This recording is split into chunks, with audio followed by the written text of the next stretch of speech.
নমস্কার।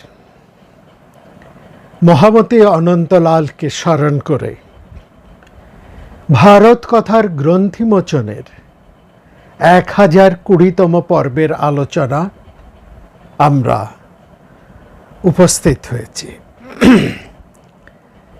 লক্ষ্য করবেন, এমন বেশ কিছু ব্যক্তিত্ব সম্পন্ন বিরাট চরিত্র রয়েছে একেবারে বৈদিক সময় থেকে। এটা নয় যে কেবলমাত্র বৈদিক সময়ের মধ্যেই তারা আছেন কিংবা পুরাণের সময় আছেন, তা নয়। বৈদিক সাহিত্যে এবং পরবর্তীকালে পুরাণেও তারা যথেষ্ট গুরুত্বপূর্ণ, মর্যাদাবান এক বিখ্যাত চরিত্র। এবং এরা দেবচরিত্র হতে পারেন, দেব বিরোধী চরিত্র হতে পারেন, অর্থাৎ দেব বিরোধী অর্থে অসুর, দানব এরকম চরিত্র হতে পারেন। কিন্তু তাদের ব্যক্তিত্ব এবং গুরুত্ব এতটাই যে বৈদিক সময়েও তারা যে গুরুত্ব লাভ করেছেন, পরবর্তী সময়ে পুরাণেও তাদের গুরুত্ব কিছুটা ম্লান হয়নি, একই রকমভাবে তারা রয়েছেন। এবং সে আরেকটা ইন্টারেস্টিং ব্যাপার এখানে দেখি, বৈদিক সময় তাদেরকে যেভাবে তুলে ধরা হয়েছে, ব্যাখ্যা করা হয়েছে, পরবর্তী পুরাণে যে তাদের ওই একই দৃষ্টিতে দেখা হবে তা কিন্তু নয়। একটি চরিত্র আমরা বলতে পারি, একটি চরিত্র এতটাই গুরুত্বপূর্ণ যে বিভিন্ন পুরাণ তাকে বিভিন্ন দৃষ্টিতে ব্যাখ্যা করেছেন। এটা যেমন ঠিক, তেমনি মহাভারত একটি মহাপুরাণ। মহাভারতের বিভিন্ন পর্বে তাকে বিভিন্নভাবে তুলে ধরা হয়েছে, অর্থাৎ তাকে বিভিন্ন দিক থেকে তার বিশ্লেষণ করা হয়েছে, তার চরিত্র বিশ্লেষণ করা হয়েছে। এটা কিন্তু বিশেষ গুরুত্বপূর্ণ। অর্থাৎ এটা আমাদের বুঝতে হবে, সেই মানুষটির ব্যক্তিত্ব, জনপ্রিয়তা, খ্যাতি, পরাক্রম, শৌর্য, বীর্য এবং ওই যে জনপ্রিয়তার কথা আমরা বললাম, খ্যাতির কথা বললাম, সেটা এমন এক মাত্রা ছিল যে একই মহাভারতের এবং বিভিন্ন পুরাণে তাকে আলাদা আলাদা দৃষ্টিতে বিচার করা হয়েছে, দেখা হয়েছে। অর্থাৎ সমসাময়িক পুরাণকারেরা তাকে অস্বীকার করতে পারেননি, এটা সবচাইতে বড় কথা। আর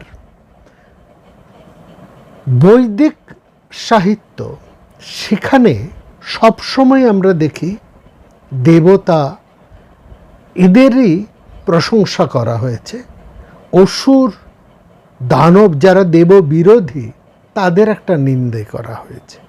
এটা আমরা বৈদিক সাহিত্যের মধ্যে খুব স্পষ্টভাবে আমরা দেখি। কিন্তু পুরাণে এসে সবসময় যে এমনটা হয়েছে তা কিন্তু নয়। পুরাণকারেরা পরবর্তী সময়ে যে সমস্ত পুরাণকারেরা রয়েছেন তারা অনেক মডার্ন, তাদের চিন্তা ভাবনা একদম অন্য রকম, একটা অন্য ধারা, অন্য একটা চিন্তার শক্তি, বিশ্লেষণ শক্তিও তাদের এসেছে। অর্থাৎ সাধারণ মানুষরা সেই চরিত্রকে কোন দৃষ্টিতে দেখছে, কেমন দেখছে, জনপ্রিয়তার নিরিখে সেই চরিত্রটি কেমন, সত্যি সে কি একেবারে দোষী না দেব বিরোধী বলেই তাকে দোষী বলা হয়েছে, এই ধরনের আলোচনাও কিন্তু সেখানে এসেছে। এবং সেই অ্যাঙ্গেল থেকে, সেই দৃষ্টিকোণ থেকেও কিন্তু সেই চরিত্রগুলোকে বিশ্লেষণ করা হয়েছে। এমন একটি চরিত্র আসন্ন এই শারদোৎসব, দুর্গাপূজার পূর্বাহ্নে আমরা এমন একটি চরিত্রকে নিয়ে প্রথমে আলোচনা করব, সেটা নিয়ে হয়তো আমরা এই ভারত কথার গ্রন্থিমোচনে পূর্বে এক ধরনের আলোচনা করেছি, কিন্তু এই শান্তি পর্বে এসে তার সম্পূর্ণ অন্য বিশ্লেষণ দেখে আমাদেরকে আবার নতুন করে ভাবতে হয়েছে। শান্তি পর্বের বিশ্লেষণ আমাদের নতুন করে ভাবতে বাধ্য করেছে, এটা আমরা বলবো। এবং এই চরিত্রটি হচ্ছে বৃত্র। বৃত্র, বয়রিকার তয় তয় রফলা, বৃত্র। এই বৃত্ত সম্পর্কে দেবী মাহাত্ম্যে, যেখানে দুর্গার কথা বলা আছে, বিভিন্ন দেবী পুরাণে, বিভিন্ন পাঠে এবং বৈদিক কিছু কিছু স্তোত্রের মধ্যে আমরা যা পাই, প্রথমে সেটা তুলে ধরছি। তারপর বৈদিক সাহিত্যে বৃত্রকে নিয়ে যে কথা বলা হয়েছে সেটি আমরা একটু আলোচনা করব। তারপর মহাভারতের যে বিভিন্ন পাঠ, বিভিন্ন যে পর্ব আছে, মানে এটা দেখবেন বৃত্তকে নিয়ে মহাভারতের আদি পর্বে কথা আছে, বন পর্বে আছে, উদ্যোগ পর্বে আছে এবং শান্তি পর্বে আছে। এই 4টি পর্বে বৃত্তকে নিয়ে আলোচনা হয়েছে, কোনোটি কিন্তু এক নয়, আলাদা আলাদা। সেটা একটু আমরা লক্ষ্য করব। সর্বপ্রথমে আমরা দেখি, যেখানে দেবী শক্তির কথা বর্ণনা করা হয়েছে সেখানে তাকে বলা হয়েছে সা দেবী ত্রৈলোক্য বৃত্ত ঘাতিনী। সা দেবী, এই দেবী, তিনি এই ত্রিলোকের বৃত্ত ঘাতিনী। বৃত্ত ঘাতিনী হিসেবে কিন্তু ইন্দ্র বৈদিক সাহিত্যে প্রসিদ্ধ। ইন্দ্রের সবচাইতে বড় যে অ্যাচিভমেন্ট, যার জন্য ইন্দ্রের বেদের মধ্যে সবচাইতে বেশি স্তুতি করা হয়েছে, ইন্দ্র, তারপরে অগ্নি এবং তারপর অন্যান্য দেবতা, ইন্দ্রের স্তুতি বেদের মধ্যে সবচাইতে বেশি। এবং এই যে ইন্দ্রের জনপ্রিয়তা, এই যে ইন্দ্র প্রশস্তি বা ইন্দ্রের এই যে ক্ষমতা, তার যে এই মাহাত্ম্য, যা বৈদিক সাহিত্যে এত স্তুতি করা হয়েছে, সেই ইন্দ্র মাহাত্ম্য, ইন্দ্র শক্তি, ইন্দ্রের যা কিছু বলবীর্যতা এবং ইন্দ্রের যা প্রতিষ্ঠা, সেটা কিন্তু এই বৃত্ত নাশ করে, বৃত্ত আসুরকে বধ করে। সেখানে দেবী স্তুতিতে বলা হচ্ছে সা দেবী ত্রৈলোক্য বৃত্ত ঘাতিনী। এইখানে বৃত্ত শব্দটা কিন্তু সরাসরি বৃত্তাসুরকে বোঝাচ্ছে না, মোটেই বৃত্তাসুরকে বোঝাচ্ছে না। সরাসরি কেন, কোনোভাবেই বৃত্তাসুর যে বৈদিক সাহিত্যে আছে, পুরাণে আছে, যে অসুর, যে দৈত্য, তাকে কিন্তু এখানে বোঝানো হচ্ছে না। এখানে বৃত্ত শব্দের অর্থ হচ্ছে আবরণ। বৃ ধাতুর অর্থই হচ্ছে আবরণ।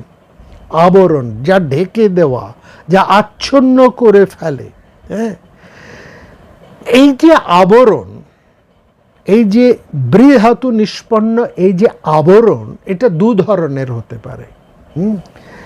একটা হচ্ছে আলোর আবরণ, আরেকটা হচ্ছে অন্ধকারের আবরণ। আমাদের জীবনে দু ধরনের আবরণে আমাদেরকে ঢেকে দিতে পারে। একটা হচ্ছে আলোর আবরণ, আরেকটা হচ্ছে অন্ধকারের আবরণ। মনে রাখবেন, দুটো আবরণকেই কিন্তু ভাগবত পুরাণ বলেছে তম, একেবারে বলেছে মোহ। এই আলোর আবরণ, যে আবরণে আমরা উজ্জ্বল হয়ে উঠি, যে আবরণের এত প্রশস্তি বৈদিক সাহিত্যে করা হয়েছে, ভাগবত পুরাণ কিন্তু এই আলোর উজ্জ্বলতার অতিমাত্রিক আলোক উজ্জ্বলতাকে ভাগবত কিন্তু খুব ভালোভাবে নিচ্ছে না। সেখানেও এটাকে বলছে মোহ। কেন বলছে আসছি। আরেকটি আবরণ হচ্ছে অন্ধকারের আবরণ। এখানে দেবী এই যে দেবী, সা দেবী ত্রৈলোক্য বৃত্ত ঘাতিনী, এখানে তিনি যে বৃত্তকে ঘাত করছেন, অর্থাৎ এই আবরণকে তিনি যে সরিয়ে দিচ্ছেন, ঘাতিনী অর্থে শেষ করছেন বা এই আচ্ছন্নটাকে কেটে সরিয়ে দিচ্ছেন, মুক্ত করছেন, সেই পরমা শক্তি মহাদেবী। এখানে বৃত্ত শব্দের হচ্ছে অন্ধকারের আবরণ, অজ্ঞানের আবরণ, তামসের আবরণ, তামসিকতার আবরণ, মোহের আবরণ, মূঢ়ত্বের আবরণ, অবসাদের আবরণ ইত্যাদি। এইটা হচ্ছে, এবং সেখানে পরিষ্কার আরেকটি স্তোত্রের মধ্যে আমরা পাচ্ছি তমাগ্নি বৃত্তনাশঃ জ্ঞান প্রদায়িনী। খুব পরিষ্কার দেবী সবকে স্তুতি করে ঋষিরা বলছেন তুমি হচ্ছেন তমাগ্নি, তমরূপ অন্ধকার রূপ যে আবরণ, তাকে নাশ করার অগ্নিস্বরূপ। বৃত্তনাশ ওই একই, তমাগ্নি বৃত্ত মানে তমরূপ যে অগ্নি, অগ্নিও দুরকম, যেমন আবরণ দুরকম, অগ্নিও দুরকম। একটি অগ্নি হচ্ছে ধূমযুক্ত, ধোঁয়াযুক্ত, আরেকটা অগ্নি হচ্ছে ধোঁয়া মুক্ত। এটা লক্ষ্য করবেন। বৈদিক যজ্ঞ ক্রিয়াকর্মের মধ্যে যজ্ঞ সম্পর্কে বৈদিক সাহিত্যে যেখানে বিস্তারিত আলোচনা হয়েছে, শতপথ ব্রাহ্মণ হতে অন্যান্য ব্রাহ্মণ ইজ ভেরি ভেরি ইম্পর্টেন্ট। আমাদের বৈদিক সাহিত্যে আমরা বারবার আমাদের পাঠক শ্রোতাদেরকে বলবো, আপনারা সম্ভব হলে ভালো ভালো ব্রাহ্মণ গ্রন্থের অনুবাদ এখন কিন্তু পাওয়া যাচ্ছে, কিনবেন, ব্রাহ্মণ গ্রন্থগুলো কিনবেন, ভালো ব্রাহ্মণ গ্রন্থের যেখানে অনুবাদ হচ্ছে সেই গ্রন্থগুলো কিনবেন, সেগুলোকে পড়বেন। তার যে অর্থ, অনেক বিদগ্ধ পণ্ডিতেরা, সাধারণ ব্রাহ্মণ গ্রন্থের অনুবাদ কিনতে আমরা বলছি না, প্রবর পণ্ডিত দুর্গাচরণ থেকে আরম্ভ করে অনেকেই করেছেন। অতি সম্প্রতি Ramakrishna mission institute of culture থেকেও কিছু বেরোচ্ছে, হ্যাঁ, সেখানেও আপনারা দেখতে পারেন। তবে তার থেকেও আমরা অনেক বেশিভাবে আপনাদেরকে বলবো দুর্গাচরণের অনুবাদ দেখতে, একেবারে খুব ভালো। তারপর এছাড়াও আরও কিছু কাশী থেকে কাশীর বিভিন্ন প্রতিষ্ঠান থেকে ভালো ভালো কিছু পাওয়া যায়। এই মুহূর্তের নামগুলো মনে পড়ছে না, আপনারা দেখে নেবেন, সেগুলো আপনারা কিনবেন। ব্রাহ্মণ গ্রন্থের কথা এই জন্য কিনতে বলছি, বেদকে যে জ্ঞান বলা হয়, এই জ্ঞানের মূল অংশটা কিন্তু ব্রাহ্মণে আছে, তারপরে আছে কিন্তু উপনিষদে। ব্রাহ্মণকে অবশ্যই, উপনিষদ হচ্ছে ব্রাহ্মণের বিস্তার। এই কথা আমরা অবসরের কথা বাসরে অনেকবার বলেছি। ব্রাহ্মণের বিস্তারই হচ্ছে উপনিষদ। একটা তো একটার ভিত্তি হতে হবে, একটার উপর ভিত্তি করে তো আরেকটা মানে প্রশস্ত হয়, তাই না? একটা তো ভিত্তি চাই। এই যে উপনিষদের যে ডালপালা, ফুল ফল, এই যে তার পল্লব, এই যে তার এতটা প্রাচুর্য, এর ভিত্তিটাকে, ভিত্তি হচ্ছে ব্রাহ্মণ। সুতরাং ব্রাহ্মণ গ্রন্থগুলোকে এবং সঠিক অন্বয়যুক্ত ভালো অনুবাদ সমন্বিত ব্রাহ্মণ গ্রন্থ আপনারা পড়বেন। হ্যাঁ, আমাদের যতটুকু আমরা পাচ্ছি আলোচনায় নিয়ে আসছি, অনেক কিছু আনা সম্ভব হচ্ছে না, সবটা তো সম্ভবও নয়। তো এখানে যেটা আমরা বলছি যে তমাগ্নি বৃত্তনাশ, এই অগ্নি কীরকম না, দু ধরনের অগ্নি। যেমন আমরা ওখানে একটা কথা বলতে গিয়ে আমরা বলেছি যে আমরা পরে আসছি সেই আলোচনায়, একটু একদম শুরু করেছিলাম যেটা, সেখানে তার যে যেমন দুটি আলাদা অর্থ, তেমনি অগ্নিও হচ্ছে দু ধরনের। একটি হচ্ছে তমস অর্থাৎ ধোঁয়াযুক্ত, এটাকে বলছে তমাগ্নি। আগুন জ্বলছে কিন্তু আগুনের শিখার থেকে ধোঁয়াটা বেশি, সেটা আরও একটা আবরক তৈরি করে ফেলে। আবরক নাশ করে না, আরও আবরক সৃষ্টি করে। আরেকটা হচ্ছে ধোঁয়ামুক্ত। এই ধোঁয়ামুক্ত যখন হচ্ছে সেটা হচ্ছে জ্ঞান, সেটা হচ্ছে জ্ঞানাগ্নি। একটা হচ্ছে তমাগ্নি, আরেকটা হচ্ছে জ্ঞানাগ্নি। বৃত্ত এখানে তমাগ্নি। সে বৃত্তকে, সে আবরণকে যিনি নাশ করছেন তিনি হচ্ছেন এই পরমা শক্তি। তারপরে বলা হচ্ছে ইন্দ্রাণী পরমা শক্তি বৃত্ত নিষ্পর্তনে, নিষ্পীড়পর্তনে,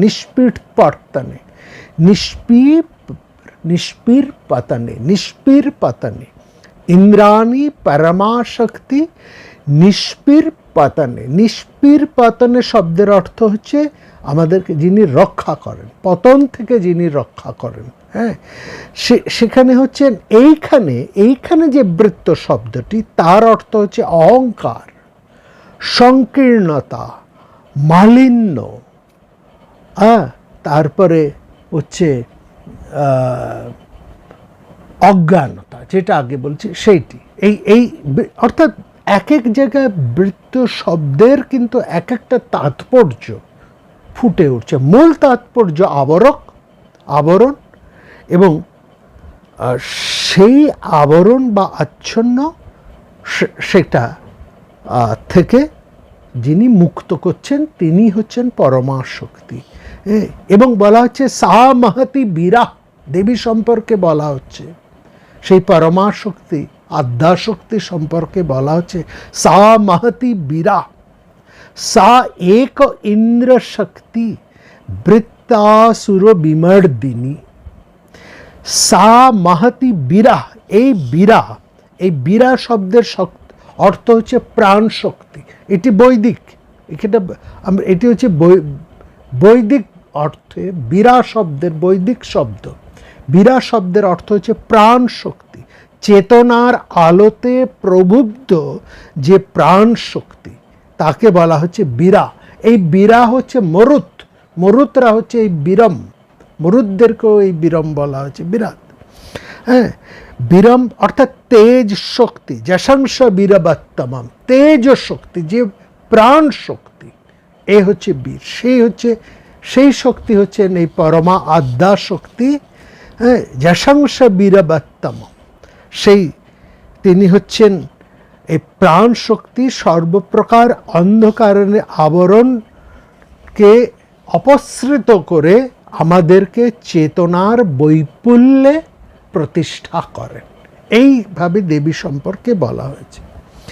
এই যে আবরণের কথা আমরা যখন আরম্ভ করেছি, আমরা বলছি আবরণ দু ধরনের, একটা হচ্ছে অন্ধকারের আবরণ, আরেকটি হচ্ছে আলোকের আবরণ। এখানে যত রকম আবরণ নাশের কথা বলা হচ্ছে সবকটাই হচ্ছে অন্ধকারের আবরণ। এই অন্ধকারের আবরণের আবার নানা রকমভাবে তাকে বলা হচ্ছে, কোনোটা তমস, কোনোটা হচ্ছে মোহ, কোনোটা হচ্ছে অহংকার, কোনোটা হচ্ছে সংকীর্ণতা, মালিন্য। এই সবকটাই হচ্ছে আমাদের জীবনের নানা দিকের অন্ধকার। এই সমস্ত অন্ধকার থেকে, এই অন্ধকার রূপ বৃত্তকে অপসৃত করে যিনি রক্ষা করেন জীবকুলকে, এই সংসারকে, তিনি হচ্ছেন পরমা আদ্যা শক্তি। তিনি বৃত্তঘাতিনী, তিনি ইন্দ্র শক্তি, তিনি ইন্দ্রের যে দেবতা। ইন্দ্র হচ্ছেন একটি ইন্দ্রিয়। ইন্দ্রকে আরও চমৎকার করে দেখুন, কথায় কথা বাড়ছে, আমরা এক জায়গার থেকে সরে সরে কোথায় কোথায় চলে যাচ্ছি, আলোচনার গতিপথ কত দিকে বিস্তারিত হয়ে যাচ্ছে। এই ইন্দ্র শব্দের অর্থ হচ্ছে ইন্দ্রিয়, যিনি রাজা, অর্থাৎ ইন্দ্র অর্থে মন। দেবতা এই শরীরের, সেই হচ্ছে সবটাকেই বলা হয় দেবতা। আমাদের এই শরীরের মধ্যে বিভিন্ন দেবতাদের অধিষ্ঠান, একদম মাথা থেকে পায়ের নখ পর্যন্ত। মনে রাখবেন, প্রত্যেক জায়গায় আমাদের এই শরীরের বিভিন্ন জায়গায় বিভিন্ন দেবতাদের অধিষ্ঠান, এবং প্রত্যেক দেবতার অধীশ্বর হচ্ছেন মন, ইন্দ্রিয়। এই জন্য আমাদের পাঁচটা জ্ঞান ইন্দ্রিয়, পাঁচটা কর্মেন্দ্রিয়, এই যে 10টা ইন্দ্রিয়, এই 10টা ইন্দ্রিয় হচ্ছে, তার একটা ব্যাখ্যা হচ্ছে 10 জন দেবতা। এই 10 জন দেবতা আমাদের এই শরীরে অধিষ্ঠিত, এবং সমস্ত দেবতাদের প্রধান হচ্ছে মন। মনকে বলা হচ্ছে ইন্দ্রিয়ের রাজা বা সেই ইন্দ্র, যে সম্পর্কে পুরাণে তাকে একটা ইন্দ্রের চরিত্র বলছি, বেদে যে ইন্দ্রের চরিত্র বলছি, সেই ইন্দ্র তাকেই আবার আমাদের এই দেবতার মধ্যে আছে। এবং আমাদের এই শরীরের মধ্যেই অগ্নি, সোম থেকে আরম্ভ করে প্রত্যেক দেবতারা কিন্তু অধিষ্ঠান করছে। সেটা আবার একটা অন্য বিশদ আলোচনা, সেই আলোচনার মধ্যে চলে গেলে আজকের কথা আর ফিরেই আসতে পারবো না। যাই হোক, এই যে ইন্দ্র, তিনি এই প্রত্যেকটা ইন্দ্রিয়কে তিনি চালনা করছেন। হ্যাঁ, তাহলে সেই ইন্দ্রের হাতে, আমাদের মনের হাতে, ইন্দ্র হচ্ছে আমাদের মন। এই জন্য মন নিয়ে এত কিছু, মনের সাধনা, মনকে সংযম করে রাখা, মনেরকে লাগাম পরানো, মনটাই সব, মনটাকে সঠিক পথে চালনা। এবং সেক্ষেত্রেই দেখুন, এই আলোচনাতে এই প্রসঙ্গটা আমরা একটুখানি আনছি এই কারণে, বুঝতে পারবেন এই যে একটা প্যারালাল ধারা চলছে। একটা যেমন বৈদিক ধারার মধ্যে সমস্ত দেবতারা রয়েছেন, তারা এই বিশ্ব ব্রহ্মাণ্ড অন্তরিক্ষে পৃথিবীতে তারা বিচরণ করছেন, বিভিন্ন দিকের মধ্যে দিয়ে তাদের অধিষ্ঠান আমরা লক্ষ্য করছি। পুরাণে তারা আবার এই মানুষ হয়ে তারা নানা চরিত্রের মধ্যে বর্তমান রয়েছে। ঠিক তার আর একটা প্যারালাল আলোচনা আমাদের ভারতীয় দর্শনে রয়েছে আমাদের এই শরীরকে নিয়েও, এই শরীরের বিভিন্ন অঙ্গ প্রত্যঙ্গ নিয়েও সেখানে সেই দেবতার অধিষ্ঠান, সেখানেও সেই ইন্দ্রের অধিষ্ঠান। এবং সেই ইন্দ্র হচ্ছেন মন, তাকে নানাভাবে অন্যান্য দেবতারা তার কাছে তাদের অর্ঘ্য পৌঁছে দিচ্ছেন, এবং তার দ্বারাই সমস্ত ইন্দ্রিয় বা সমস্ত দেবতারাই তার দ্বারা নিয়ন্ত্রিত হচ্ছেন। এবং সেই ইন্দ্রকে, মনকে কি করে পরিতুষ্ট রাখবে, মনকে কি করে আহ্লাদিত রাখবে, তাকে কি করে তুষ্ট করবে, সেটাই হচ্ছে সমস্ত ইন্দ্রিয়ের, প্রত্যেকটা ইন্দ্রিয়ের একমাত্র পরম লক্ষ্য। এবং সেই ইন্দ্রিয়গুলো প্রত্যেকটাই এই বাইরের বিষয় থেকে রস আস্বাদন করে তাদের প্রভু মনের কাছে তারা পৌঁছে দিচ্ছেন। এবং সেই মন রূপ ইন্দ্র বা ইন্দ্ররাজ, তিনি সেই সমস্ত অর্ঘ্যগুলোকে নিয়ে সেই আত্মার কাছে পৌঁছানোর একটা প্রচেষ্টা করছেন। এইরকম একটা ব্যাখ্যাও সেখানে রয়েছে। এবং সেইখানে খুব পরিষ্কার করে বলা হচ্ছে, আবাহের বারবার যা ইন্দ্রবর্ষ, আবাহের বজ্রাম ইন্দ্রমস্য ধেয়াম থেমা বিশ্ব পুতান যজাতি। ঋগ্বেদের 10ম মণ্ডলের মধ্যে আছে। লক্ষ্য বলছে আবাহে বা বজ্রা ইন্দ্রস্য, বলছেন ইন্দ্রের কাছে আমরা মানে এই সমস্ত ইন্দ্রিয়রা, অর্থাৎ আমরা বলতে আমাদের এই ইন্দ্রিয় সকলের দ্বারা আমরা সবাই, আমরা যা কাজ করি সবই তো আমাদের ইন্দ্রিয় দিয়েই করি, হয় পঞ্চ জ্ঞানেন্দ্রিয় দিয়ে, না হলে পঞ্চ কর্মেন্দ্রিয় দিয়ে, এই দিয়েই তো আমরা কাজ করি। তো আমরা কি করছি, আমরা বজ্রসার তেজ ইন্দ্রের হাতে তুলে দিচ্ছি। ইন্দ্রমস্য থিয়ামা, আমরা সব কিছু তার হাতে তুলে দিচ্ছি। সেই বজ্রতেজে আমাদের সমস্ত বিরুদ্ধ শক্তিকে মন যজাতি, মানে যজাতি, বিশ্বাপ্রীতনা যজাতি মানে শেষ করবে। মনকে আমরা সমস্ত সার, আমাদের শরীরের সমস্ত সার এই মনকে আমরা দিই, মনকে আমরা উৎসাহিত করে তুলি, শক্তিশালী করে তুলি, বীর্যবান করে তুলি, মনকে আমরা সতেজ করে তুলি। সেই মন আমাদের সমস্ত বিরুদ্ধ শক্তিকে নাশ করবে। এখানেও দেখুন বলছে সেই বজ্রসার ইন্দ্রের হাতে আমরা তুলে দিই। ইন্দ্র সেই বজ্র দিয়েই বৃত্ত আবরণকে অন্ধকারকে নাশ করেছিলেন। এবং সেখানে বলা হয় এই বজ্র সেটা নির্মিত হয়েছিল দধিচির অস্থি দ্বারা ও দধিচির মেরুদণ্ড দিয়ে। এই যে দধিচির মেরুদণ্ডের অস্থি দিয়ে নির্মিত এই আমাদের এই শরীরই হচ্ছে সেই দধিচি। আমাদের মেরুদণ্ডের মধ্যে যে রস, এই মেরুদণ্ডকে সোজা রাখার কথা, এই মেরুদণ্ডটাকে একেবারে শক্তিশালী করার কথা এত বলা হয়। এইখানেই মেরুদণ্ডের এত গুরুত্বপূর্ণ ভূমিকা। সেই মেরুদণ্ডকে রসবতী করে, সমস্ত তেজে পরিপূর্ণ করে, সেই তেজের দ্বারা আমরা আমাদের মন তথা আত্মশক্তিকে সমৃদ্ধ করি। আত্মশক্তিতে সমৃদ্ধ হয়েই একজন মানুষ কিন্তু তার সমস্ত বিরুদ্ধ শক্তির বিরুদ্ধে লড়াই করে তাকে প্রতিহত করতে পারে। দেখবেন একজন অত্যন্ত সাধারণ মানুষ, একজন প্রবল তার বিরুদ্ধের একজন প্রবল ক্ষমতাধরের বিরুদ্ধে যুদ্ধ করে কিন্তু জয়ী হয়ে যান।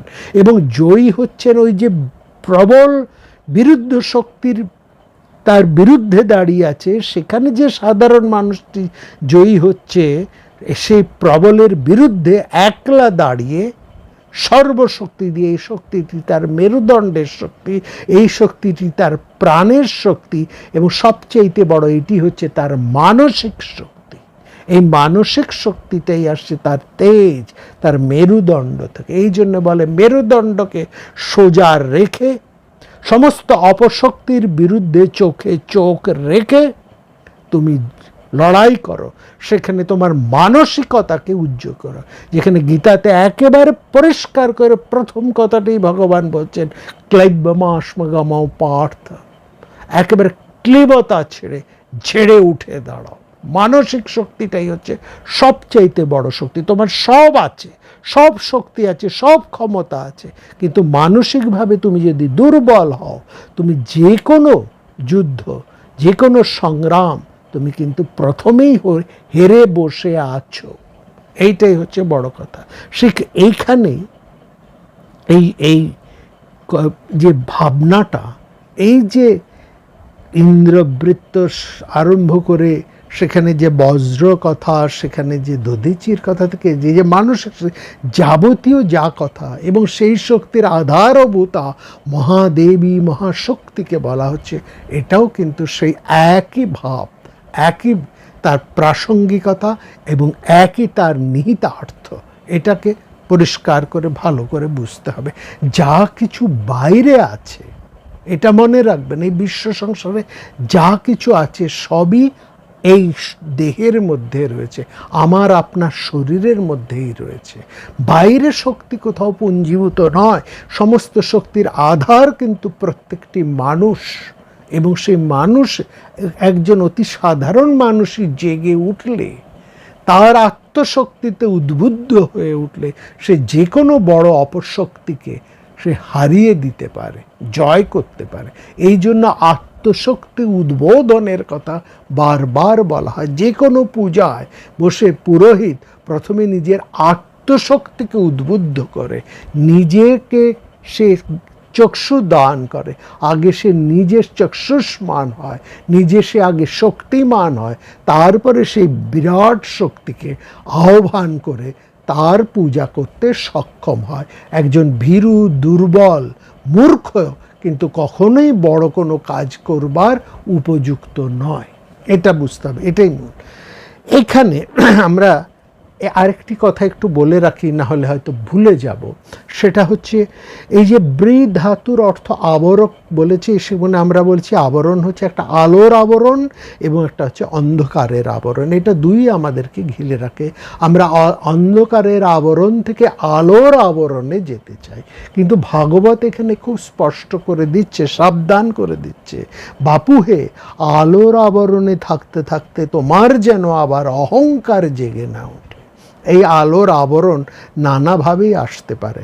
যে কোনো আবরণ যেমন তমস শক্তি, তেমনি সেই আবরণ, একটি আবরণ সরিয়ে যখন আমরা আরেকটি আবরণকে পাই, সেই অন্য আবরণটি সেই অন্য আবরণের বৈপুল্যও কিন্তু আমাদের মধ্যে আবার একটা মোহ সৃষ্টি করতে পারে। এটা খুব একটা সাধারণ উদাহরণ দিলে আপনারা বুঝতে পারবেন। সেটা কি, একটা সমাজে, রাষ্ট্রে একটা অপশক্তি যখন আসে, সেই অপশক্তির বিরুদ্ধে সমস্ত মানুষ জোটবদ্ধ হয়ে তাকে বিদ্রোহ করে, হ্যাঁ, সেই অপশক্তিকে সরিয়ে দিতে সক্ষম হয়। সেখানে সেই অপশক্তিকে সরিয়ে দিয়ে মানুষ আরেকটি শক্তিকে, আরেকটি অন্য শক্তিকে, তাদের অর্থে আরেকটি শুভ শক্তিকে বা তদানীন্তন সেই সময়কার একটি শুভ শক্তিকে সেখানে প্রতিষ্ঠা করে। কিন্তু সাবধান না হলে যে শক্তিকে, যে অপশক্তিকে সরিয়ে তারা সেই জায়গায় যে শক্তিকে তারা প্রতিষ্ঠা দিল, সেই শক্তির ওপর যদি মানুষ লক্ষ্য না রাখে, সতর্কভাবে তাকে যদি খেয়াল না রাখে, তার উপর নজর না রাখে, দৃষ্টি না রাখে, তাহলে সেই শক্তি, সেটা যত বড়ই আলোর শক্তি হোক না কেন, সেটা কিন্তু আরেকটা আবরক, আরেকটা অপশক্তি হতে বেশি সময় লাগে না। সুতরাং ভাগবত এখানে বলছেন, তুমি অন্ধকার থেকে মুক্ত হবার জন্য জ্ঞানের সাধনা করছো, খুব ভালো কথা, কিন্তু এই জ্ঞানের মোহ যেন তোমাকে না পেয়ে যায়। জ্ঞান, পড়াশুনো, পাণ্ডিত্য খুব ভালো কথা, পাণ্ডিত্য, পড়াশুনো, বিদ্যাচর্চা মোহনাশ করে। জ্ঞান মোহনাশক, জ্ঞান চর্চা পবিত্র কর্ম। কিন্তু বাপু, জ্ঞানের মোহ, পাণ্ডিত্যের মোহ যেন তোমাকে আবার গ্রাস না করে, সেই দিকেও শোক থাকতে হবে। সেই জন্য বলছে, এই যে দু ধরনের আবরক, সেই মধ্যে আলোর যে আবরক, সেই আলোর আবরকও যেন তোমার মধ্যে কোনো রকমভাবে মোহ সৃষ্টি না করে। এইখানেই হচ্ছে এর মূল তাৎপর্য। তো যাই হোক, সেইখানে যে বৃত্ত কথাটি আমরা বললাম, বৃত্তের যে প্রসঙ্গ, এই বৃত্তকে নিয়ে, বৃত্ত সম্পর্কে বৈদিক ঋষিরা প্রথমে যেটা বলেছেন সেটা খুব গুরুত্বপূর্ণ। সেখানে বলছেন বৃত্ত হচ্ছে সেই, হ্যাঁ, বৃত্তকে ঋগ্বেদের মধ্যে বলছেন বৃত্ত হচ্ছে এমন একটা শক্তি, এমন একটা শক্তি যে শক্তির মেধা নেই, যে শক্তির প্রচণ্ড ক্ষমতাবান, কিন্তু সেই শক্তির বিচার শক্তি নেই। এই বিচার শক্তিহীন, মেধা শক্তিহীন এক বিরাট শক্তিকেই বলা হচ্ছে বৃত্ত শক্তি। বৈদিক মধ্যে বলা হচ্ছে, শতপথ ব্রাহ্মণের মধ্যেও বলছে, হ্যাঁ, সেই হচ্ছে এরকম একটা, মানে এমন একটা শক্তি যার চিন্তা করার, বিচার করার ক্ষমতা নেই, কিন্তু বিরাট শক্তি, একটা দানব বিশেষ হয়ে যায় না। দানবরা দেখি আমরা প্রচুর তার শারীরিক শক্তি, কিন্তু ব্লান্ট, চিন্তা শক্তি নেই, বিচার শক্তি নেই। বৃত্ত হচ্ছে এরকমই একটা শক্তি। এবং অর্থাৎ ব্যাংস বলা হচ্ছে, যে ব্যাংস শব্দের অর্থ হচ্ছে বি অংশ, অর্থাৎ যার মাথাটাই নেই, যার মাথাটাই নেই, একটা কবন্ধ, হ্যাঁ, মানে এবং শুধু কবন্ধ নয়, ঋগ্বেদে তাকে বলেছে অপাদ হস্ত, যার হাত পাও নেই, শুধু একটা বিরাট সাথে আছে, হাত পার কোনো কাজও শেখেনি, একটা পিণ্ডাকার অন্ধ শক্তি বলছে বৃত্তকে। এইরকম শক্তিকে বলছে বৃত্ত নেই, মাথা নেই, কাঁধ আছে, হ্যাঁ, এখানে এক কাঁধ কেটে দিলেই আরেকটা কাঁধ গজিয়ে উঠছে। মানে অবিদ্যার এমন সংস্কার, কিছু কিছু মানুষকে আপনারা দেখবেন এমন অবিদ্যার সংস্কার, তাকে একটা থেকে আপনি বোঝালে সে আরেক জায়গায় তার মতিভ্রম হয়, সেই ভ্রম থেকে তাকে মুক্ত করলে আরেক জায়গায় সে গিয়ে আরেকটা, মানে কোনোভাবেই তাকে আপনারা মুক্ত করতে পারবেন না, একেবারে অন্ধের আবরণের মধ্যে রয়েছে, বা একটা রক্ত বীজের মতন রয়েছে, একভাবে নাশ করলে আরেকভাবে তারা বেড়ে উঠছে। হ্যাঁ, এই এই এই জায়গাটা এসে হচ্ছে। এবং ঠাকুর যাকে বলছেন অশ্বত্থ গাছের ফেকড়ি, এটাও হচ্ছে এক ধরনের বৃত্ত। এই এই এই জায়গাটাই বৃত্তের হচ্ছে মূল ভাবনা। বৈদিক ভাবনার মধ্যে এখানে এসছে বৃত্ত। এই বৃত্তকে নাশ করতে পারে কে? এই অন্ধকার। এই অন্ধকার থাকে মনের মধ্যেই। এই অন্ধকার কিন্তু বাইরের অন্ধকার কিছু নয়, আপনার মনের মধ্যেই এই অন্ধকার আছে। আর এই অন্ধকারকে দূর করতে পারে বাইরের কোনো শক্তি নেই।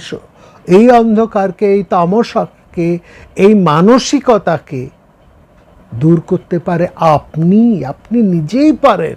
আপনার মানসিক শক্তি, আপনার মানসিক সমস্ত যে প্রতিবন্ধকতাগুলো আছে সেগুলোকে সে দূর করতে পারে। অর্থাৎ সেখানে দেখুন, মানসিক অন্ধকার রূপ যে সংস্কার, সেটাকে নিহত করছে, দূর করছে, অপসৃত করছে, শেষ করে দিয়ে মুক্ত করছে কি?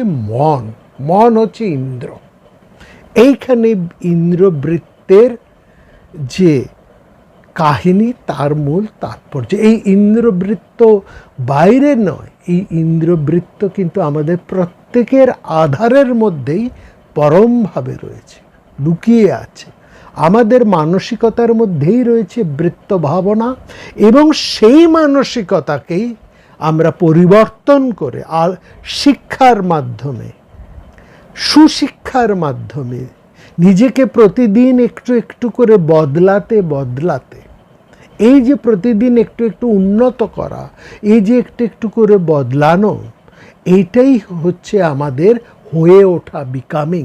এটাই আমাদের আধ্যাত্মিকতা।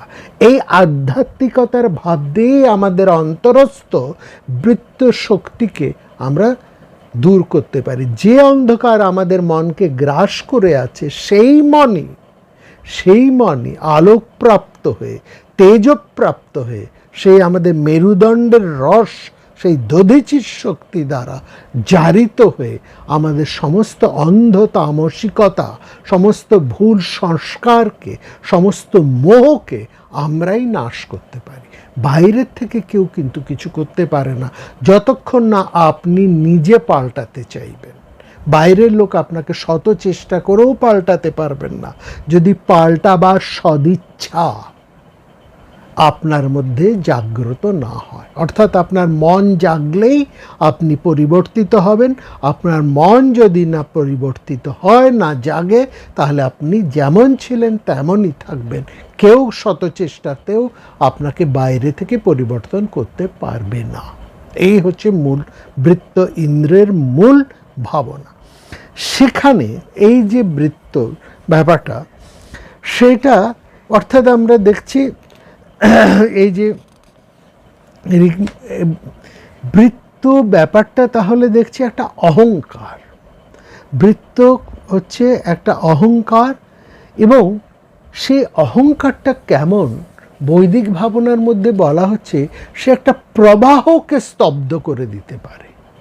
অহংকার, মানুষের অহংকার, দর্প এমনই একজন ক্ষমতাবান, অত্যন্ত ক্ষমতাবান একজন মানুষ, তার এতটাই অহংকার এবং তার এতটাই শক্তি, এতটাই তার বৃত্ত শক্তি, সে পৃথিবীর একটা কোনো চিন্তার প্রবাহ, একটা স্রোত প্রবাহ, একটা যাপনের প্রবাহ, একটা যাত্রা প্রবাহ, সামাজিক প্রবাহ, যে কোনো প্রবাহকে সে স্তব্ধ করে দিতে পারে। সেখানে ওই পুরাণের মধ্যে বা বৈদিক ভাবনার মধ্যে বলছে যে ইন্দ্র অহংকারের বশবর্তী হয়ে, সে এত বড় যোদ্ধা যে অহংকারের বশবর্তী হয়ে তিনি ইন্দ্রকে যুদ্ধে আহ্বান করে, হ্যাঁ, নিজের ক্ষমতায় নদীর স্রোতকে স্তব্ধ করে দিয়েছিলেন, এবং স্তব্ধ করে সেই জলের নিচেই তিনি বসে রয়েছেন। ইন্দ্রের সারা জীবনে শক্তি হয়নি সেই বৃত্তকে বধ করার। এমনই ক্ষমতাধর, অপর শক্তি সবচাইতে বেশি ক্ষমতাধর। আপনার মনের শক্তির থেকেও আপনার মনের শুভ শক্তির চেয়েও মনের মধ্যে যে সমস্ত অশুভ শক্তিগুলো আছে সেগুলো এত বেশি ক্ষমতাবর যে আপনার শুভ চিন্তা, শুভ এষণা, শুভ উদ্যোগ, শুভ কর্মভাবনা, শুভ যাতনা, শুভ যাপন সমস্ত কিছুকে সে মুহূর্তের মধ্যেই তারা শেষ করে দেয়। আপনি প্রতিশ্রুত হলেন, করবেন বলে ঠিক করলেন, এবং তাই নয় আপনি সমস্ত উদ্যোগ নিয়ে এগিয়েও চললেন, কিন্তু আপনার মনের মধ্যে থেকেই এমন একটা চিন্তাস্রোত উঠে গেল যে মানুষ আপনি সেই কাজটি করবেন বলে সর্বপ্রকারে প্রস্তুত হয়ে ঝাঁপিয়ে পড়তে চলেছেন, সেইখানে পা বাড়িয়েও আপনি পা সরিয়ে নিয়ে এলেন। বৃত্তশক্তি এতটাই ক্ষমতাবান।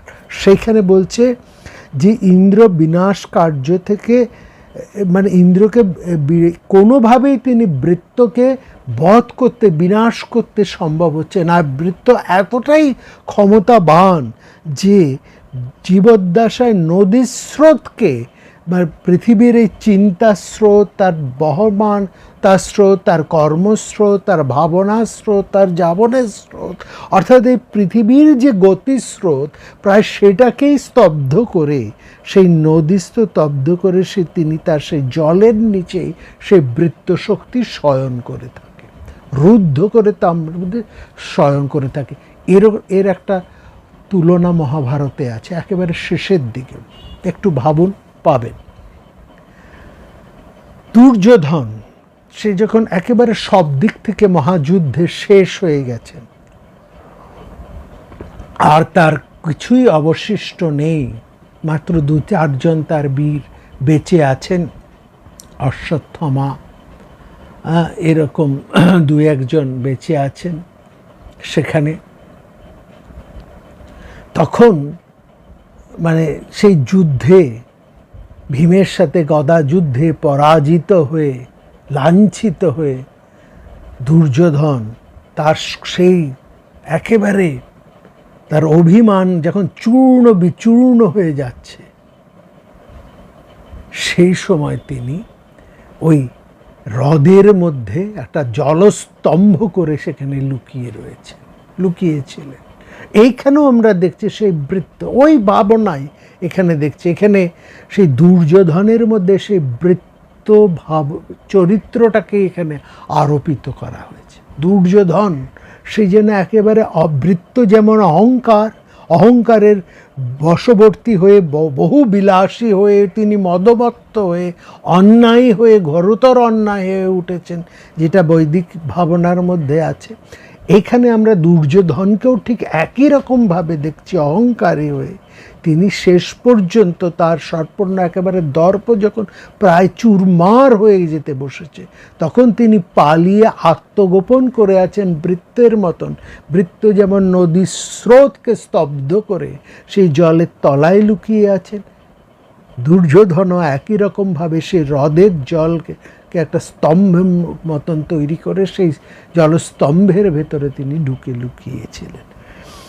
এই বৃত্তকে বলা হয়েছে ওহি।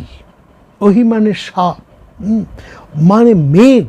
মেঘ যেমন আলোকে সাপের মতন কুণ্ডলি পাকিয়ে পাকিয়ে আলোকে ঢেকে রাখে, আবরক, সেরকম আমরা পুরাণের মধ্যে বৃত্তের কিন্তু আরও অন্য ধরনের পরিচয় পাই। যখন তিনি পুরাণে চলে আসছে, বৃত্ত যখন একটা ক্যারেক্টার হয়ে আসছে। বৈদিকের মধ্যে বৃত্ত একটি ভাবনা, বৈদিক দর্শনে বা বৈদিক সাহিত্যে বৃত্ত হচ্ছে একটি ভাবনা, একটা রূপ, একটা ভাবনা, রূপক। কিন্তু পুরাণে এই নামগুলি তখন হয়ে যাচ্ছে এক একটা চরিত্র। এইটা লক্ষ্য করবেন। বৈদিক ভাবনার মধ্যে, বৈদিক দর্শনে, বৈদিক সাহিত্যে তারা হচ্ছে এক একটা ভাবনা, একটা চিন্তা, তার এক ধরনের তাৎপর্য। আর যখন পুরাণে চলে আসছে, এই ভাবনাগুলোই, এই চিন্তাগুলোই, এই রূপগুলি তার এক একটা রূপ, একটা বাস্তব চরিত্র, একটা জীবন্ত চরিত্র হয়ে উঠছে। এবং এটা তো ঠিক, মানুষের মধ্যেই তো আমরা সেই রূপগুলি, সেই ভাবনার একটা রূপ তো আমরা দেখি মানুষের চরিত্রের মধ্যেই। সেটাই একেবারে পুরাণের মধ্যে ফুটে উঠেছে। সেখানে পুরাণে বৃত্তকে বলা হচ্ছে ত্বষ্টার পুত্র। হ্যাঁ, ত্বষ্টার পুত্র। জল, জ্যোতি এবং বায়ুর মিশ্রণে বর্ষণ হয়। কি এই যে বৃষ্টি হচ্ছে না, বৃষ্টির মধ্যে তিনটে জিনিস আছে, লক্ষ্য করবেন। থাকে বৃষ্টির মধ্যে বৃষ্টির জল, থাকে সেখানে জ্যোতি আর বায়ু, এই তিনটে জিনিস থাকে। জ্যোতি মানে বিদ্যুৎ, আর থাকে বায়ু। জল, বিদ্যুৎ এবং বায়ু, এই তিনের মিশ্রণেই বৃষ্টিপাত হয়। অর্থাৎ সেখানে বায়ু, প্রচণ্ড বায়ু যাচ্ছে, তার ফলে সেখানে একটা বিদ্যুৎ ঘর্ষণে মেঘের ঘর্ষণে বিদ্যুৎ জ্যোতি সৃষ্টি হচ্ছে, এবং সেখান থেকে জলের ধারাপাত। তাহলে মেঘের উপর বিদ্যুতের বজ্রপাতের এই যে একটা রূপকতা আমরা অন্তরিক্ষের মধ্যে দেখি, যে ঘটনা আমরা রূপটাকে আমরা দেখি, সেটাই পুরাণকারেরা সেই মেঘকে বৃত্ত চরিত্রে, আর ওই বিদ্যুৎকে বজ্ররূপে এবং বিদ্যুতের প্রয়োগকর্তাকে ইন্দ্ররূপে তারা কল্পনা করে একটা যুদ্ধে, এই যে প্রচণ্ড বজ্র বিদ্যুৎ সমন্বিত যে একটা ভয়ঙ্কর বর্ষণ হচ্ছে, একটা প্রলয়, এটাকেই তারা একটা যুদ্ধের রূপে সেখানে দিয়েছে। অপাংচ জ্যোতিষশ্চ মিশ্রী ভাব কর্মণো বর্ষকর্ম জায়তে। তপোপ অর্থেন যুদ্ধবর্ণা ভবন্তি। মানে বৃত্তের অর্থ মেঘ, অহির অর্থ সাপ যেমন, তেমনি মেঘও, এবং ঋগ্বেদের মধ্যে বৃত্ত এবং অহি একই নাম উচ্চারণ করে সেই ইন্দ্রের মহিমা নিচে, এবং সবটাই কিন্তু এই আমাদের মনের সাথে একেবারে সম্পৃক্ত। মনের মধ্যে সেই প্রবল হয়ে উঠেছে বিরুদ্ধ শক্তি, মনকে সেটা একটা বিরুদ্ধ কর্মের যুক্ত করছে।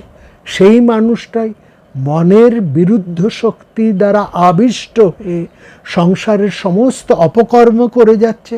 সেই মানুষটির মনই পরিবর্তিত হয়ে তাকে অশুভ কর্ম থেকে শুভ কর্মে নিয়োজিত করছে। অর্থাৎ যে ছিল চণ্ডাশোক, সেই হয়ে উঠল ধর্মাশোক। যে ছিল সর্বস্ব লুণ্ঠনকারী বাল্মীকি, তিনি হয়ে উঠলেন আবার মহাকবি। এই যে সংসারের নানা রকম কাহিনী বর্ণনা আমরা পাই, তার সবটার মধ্যেই কিন্তু সেই মনের খেলা, সেই অপশক্তি নিরোধকের দধিচি শক্তির খেলা সেখানে আমরা পাচ্ছি। হ্যাঁ, অর্থাৎ তাহলে এই যে আমরা বললাম, তিনি হচ্ছেন ত্বষ্টা পুত্র। ত্বষ্টার পুত্র হচ্ছেন, হ্যাঁ, ত্বষ্টা হচ্ছে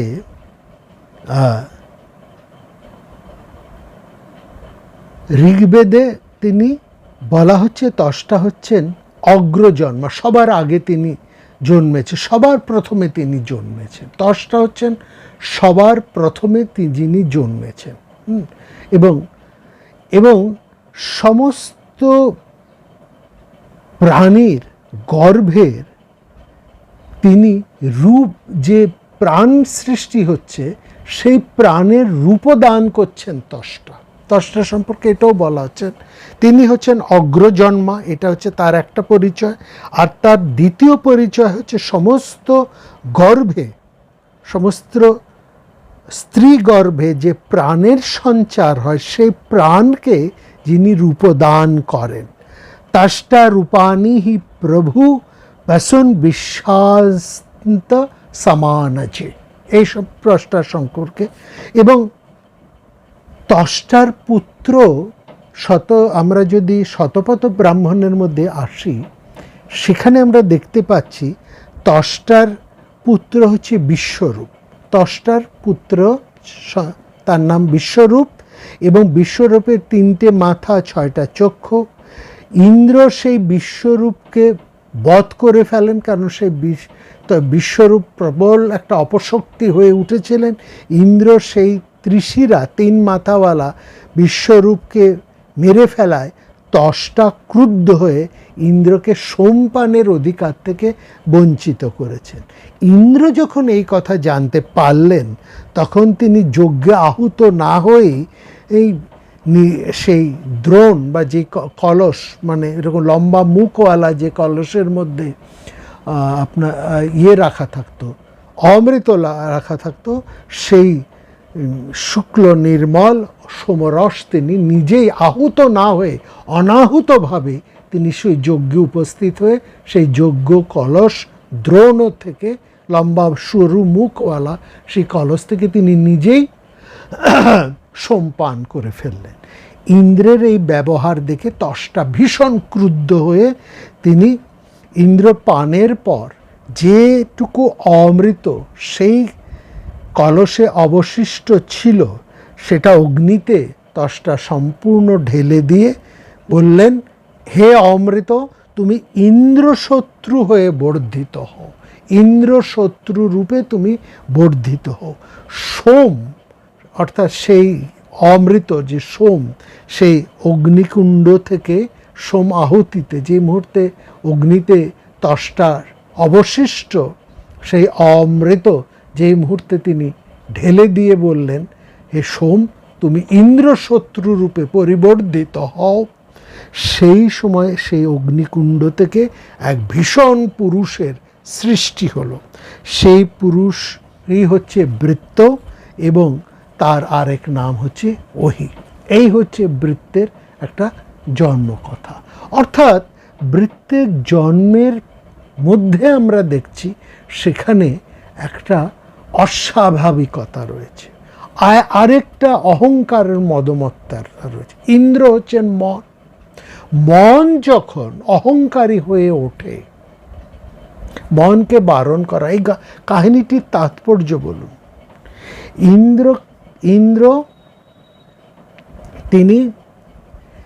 ইন্দ্রকে বলা হয়েছে তুমি অমৃত পান করবে না, কিন্তু ইন্দ্র অনাহুতভাবে সেটি পান করলেন এবং তার ফলস্বরূপ ইন্দ্রশক্তিকে দমন করার জন্য সেখানে বৃত্তের সৃষ্টি। এইটা অর্থাৎ আমাদের বুঝতে হবে, মনের মধ্যে যদি কোনো কারণে অহংকার জন্মায়, সেই অহংকার, মোহ, মাৎসর্য, অসূয়া, এই যে রিপু, এই রিপুগুলো কিন্তু যে ভীষণ একটা অপশক্তি সৃষ্টি করে। এই রিপু যখন ভয়ঙ্কর হয়ে যায়, মানুষের মধ্যে এই 6টা রিপু থাকে। এই 6টা রিপুর অধিষ্ঠান কিন্তু মানুষের মনে। মদ, মাৎসর্য, অহংকার, এই যে দম্ভ, এই যে 6টা রিপু, মোহ, এই যে 6টা রিপু, এই 6টা রূপের অধিষ্ঠান কিন্তু সেই মনের মধ্যে। মন অর্থাৎ সেই ইন্দ্রের মধ্যে, ইন্দ্রিয় হচ্ছে মন, সেই মনের মধ্যেই 6টা রিপু, সমস্ত রিপুগুলোর অধিষ্ঠান। মনের মধ্যেই যেমন শুভ এষণা, সর্বপ্রকার অশুভ এষণাও কিন্তু মনের মধ্যেই থাকে। মন থেকেই ভালো কর্ম সৃষ্টি হয়, ভালো ভাবনার উন্মেষ হয়, আবার মন থেকেই অমঙ্গল ভাবনা, সমস্ত খারাপ কাজ, খারাপ শক্তি, ক্রোধ সব মনের থেকেই কিন্তু তৈরি হয়। সুতরাং সেই মনকে সংযম থাকতে হয়। মন অসংযমী হয়ে গেলেই এগুলো সৃষ্টি হচ্ছে। তাহলে সেই মনের থেকেই বৃত্তের সৃষ্টি। সেই মনই আবার এই তার নিজের বৃত্তকে নিজেই কিন্তু নাশ করেছে। সুতরাং এই কাহিনীর মধ্যে দেখুন একই ভাবনা নানাভাবেই চলে এসছে, মূল হচ্ছে একটা, তোমার মনের মধ্যেই সেই শক্তি রয়েছে, সেই শুভ শক্তি রয়েছে, মনের মধ্যেই জন্ম নিচ্ছে তোমারই দর্প অহংকার থেকে অশুভ শক্তি। এবার ইউ হ্যাভ টু ডিসাইড তুমি কি করবে। তুমি তোমার সেই অশুভ শক্তিকে কি আরও বাড়িয়ে তুলবে, আরও জারিত করবে, নাকি সেই অশুভ শক্তিকে তুমি নিজেই নাশ করবে। যদি তোমার সৎবুদ্ধি হয়, যদি তোমার শুভ বুদ্ধির উন্মেষ হয়, তাহলে তুমি নিজেই তোমার মনকে পরিবর্তন করবে, নিজের মনকে তুমিই পরিবর্তন করতে পারো। এইটাই হচ্ছে এই ইন্দ্রবৃত্ত সংবাদের মর্ম কথা। এখানে আমরা দেখছি যে আদি পর্বে মহাভারতে এবার আমরা চলে আসি, সেখানে আমরা ইন্দ্রের বিভিন্ন আলাদা আলাদা পরিচয় পাব। অর্থাৎ আদি পর্বে ইন্দ্রের যে পরিচয় আছে, বন পর্বে একটু অন্যরকম আছে, উদ্যোগ পর্বে অন্যরকম আছে, শান্তি পর্বে সম্পূর্ণ অন্যরকম আছে। আর অপর একটি পুরাণ ভাগবতের মধ্যে এই বৃত্তের পরিচয় আদি, বন, উদ্যোগ, শান্তিতে যেমন আলাদা আলাদা, একই মহাভারতের মধ্যে, সেখানে এই বৃত্তকে সম্পূর্ণ এক অন্য ভূমিকায়, অন্য ভাবনায় আমরা দেখতে পাই কিন্তু ভাগবত পুরাণের মধ্যে। এইটা বোঝার, এই যে আলাদা আলাদা দেখছি, কোথায় কি আলাদা আলাদাগুলো দেখছি, সেগুলো সেই আলোচনায় আমরা আসব অবশ্যই। পরের পর্বে আমরা আসব। আদি পর্বে বৃত্তের কেমন চেহারা, বন পর্বে, উদ্যোগ পর্বে এবং শান্তি পর্বে, প্রত্যেক জায়গায় কিন্তু ইন্দ্র বৃত্তকে বধ করছেন, প্রত্যেকটি ক্ষেত্রে, এমনকি ভাগবত পুরাণের মধ্যেও। কিন্তু প্রত্যেক জায়গায় একই রকমভাবে বধ করছেন না। ইন্দ্রবৃত্তের সম্পর্কটাও একরকম নয়। ইন্দ্র যেমন একরকম নয়, বৃত্তও সেখানে এক রকমের নয়, আলাদা আলাদা। এই যে আলাদাটা কেন, এই আলাদা আলাদা করে কেন বলা হয়েছে? যে যার যেমন খুশি হয়েছে সে সেরকম একটা গল্প পেদে বসেছে? না, সেটা নয়। আসলে মানুষের মন তো এক এক অবস্থায় এক এক রকমের হয়। একই মানুষের মন ভিন্ন ভিন্ন অবস্থায়, ভিন্ন ভিন্ন কালে, ভিন্ন ভিন্ন পরিস্থিতিতে আলাদা আলাদা রকমের হয়। একই মন একই রকম সবার থাকে না। যে পাষাণ্ড,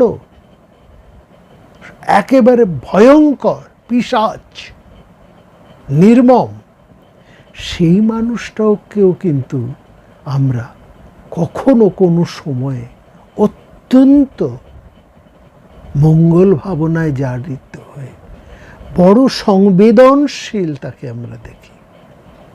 সেই মানুষটা আবার যখন সন্তানের কাছে আসে, তার অপত্য স্নেহ একেবারে তাকে চরিত্রটাকেই পাল্টে দেয়। সে তার স্ত্রীর কাছে একরকম, প্রেয়সীর কাছে একরকম, অন্য নারীর কাছে একরকম, বা এক একটি ঘটনায় তার এক এক রকমের আচরণ। এটাও কিন্তু প্রত্যেকটা মানুষের। এবং নিজেদের দিকে আমরা যদি তাকাই, আমরা নিজেদেরকেও এত আলাদা আলাদা আমাদের নিজেদের পরিচয়কে দেখে আমরা নিজেরাই কিন্তু অবাক হয়ে যাই। এই কি আমি সেই আমি যে এই সময় এইরকম আচরণ করেছি, এখন এইরকম আচরণ করলাম? এই নিজেকেই আমরা নিজেরা অনেক সময় সঠিকভাবে চিনতে পারি না। অর্থাৎ মনে রাখবেন, বৈদিক সাহিত্য থেকে পুরাণ, বৈদিক সাহিত্য হতে উপনিষদের কাল বেয়ে যে পুরাণের নেমে এসছে, বা বর্তমান সময়ে সব যা কিছু আলোচনা হচ্ছে, সে সাহিত্য বলুন, বিজ্ঞান বলুন, দর্শন বলুন, যাবতীয় যা কিছু বলুন, সবটাই কিন্তু মনকে নিয়ে, মানুষের মনকে কেন্দ্র করে। মানুষের মনের এই যে একটা গভীর বিস্ময়, যে অপার বিস্ময়, অপার রহস্য, একে কিন্তু আজও কেউ সঠিকভাবে বুঝে উঠতে পারেনি, তাকে ব্যাখ্যা করে উঠতে পারছে না। এবং তার দুর্জ্ঞেয়তা, তার বিস্ময়তা, তার বৈচিত্র্য এতখানি, একজন মানুষই বিভিন্ন সময় এত বিচিত্র ধরনের তার মানসিকতার পরিচয় সে রাখে যে সত্যি মেলানো বড় দুষ্কর। এবং সেই জন্যই বিশেষ করে আমরা এই বৃত্ত চরিত্রটাকে নিয়েছি।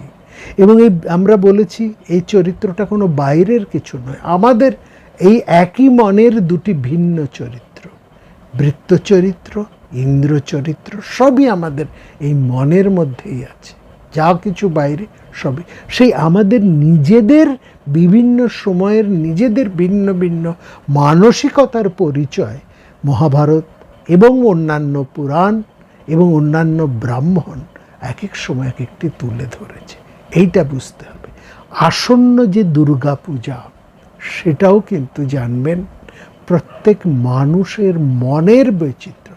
দুর্গা পূজার প্রতিপদ হতে একেবারে দশমী পর্যন্ত, দশমী থেকে আরম্ভ করে কোজাগরী লক্ষ্মী পূজা, কোজাগরী লক্ষ্মী পূজা থেকে মহা অমাবস্যার সেই মোহরূপ তামসী, সেই অন্ধকার আবৃতার মধ্যে সেই উজ্জ্বলা আদ্যাশক্তির যে পূজা, এক অন্ধকার থেকে আরেক অন্ধকার, এক অমাবস্যা থেকে আরেক অমাবস্যার যাত্রাপথের মধ্যে এই যে বিভিন্ন পূজা, পূজার উপকরণ, পূজার পদ্ধতি, সেখানে যে যা সমস্ত ঘটনা ঘটে উঠেছে, সেখানে যা কিছু দেবী স্তুতি, সেই মহা আদ্যাশক্তি মহাদেবীর বিভিন্ন রূপ, তাদের যে সমস্ত ক্রিয়া এবং তাদের যা কিছু স্বরূপ, যা ব্যাখ্যা, আদতে সবই কিন্তু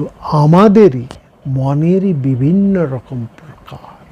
সেই মহাদেবী এই শরীরের মধ্যে অধিষ্ঠিত হয়ে আমাদেরকেই যেন নানাভাবে বর্ণে বর্ণে তিনি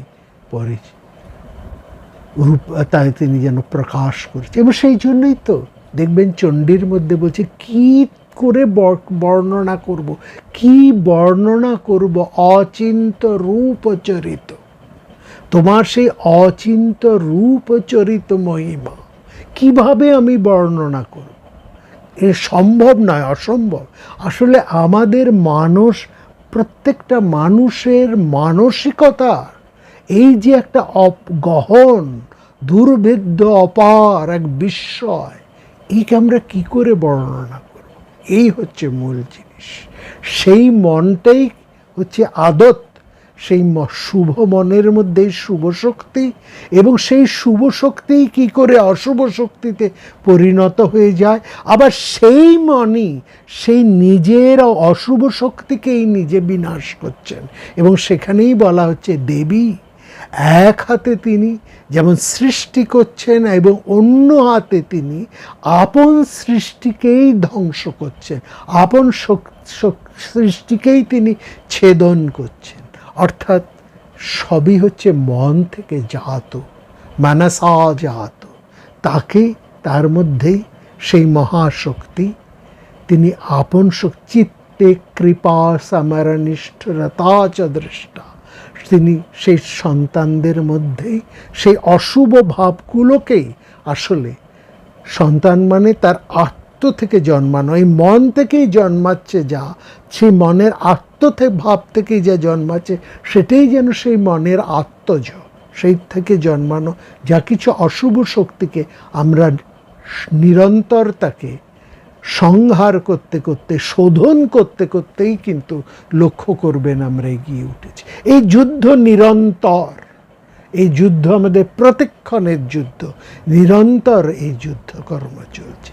এই জন্য মহাদেবীর পূজা কিন্তু 5 দিনের নয়, 7 দিনের নয়, 8 দিনের বা 9 দিনেরও নয়। এই মহাপূজা প্রতিক্ষণে প্রতি মুহূর্তের, যেটা একেবারে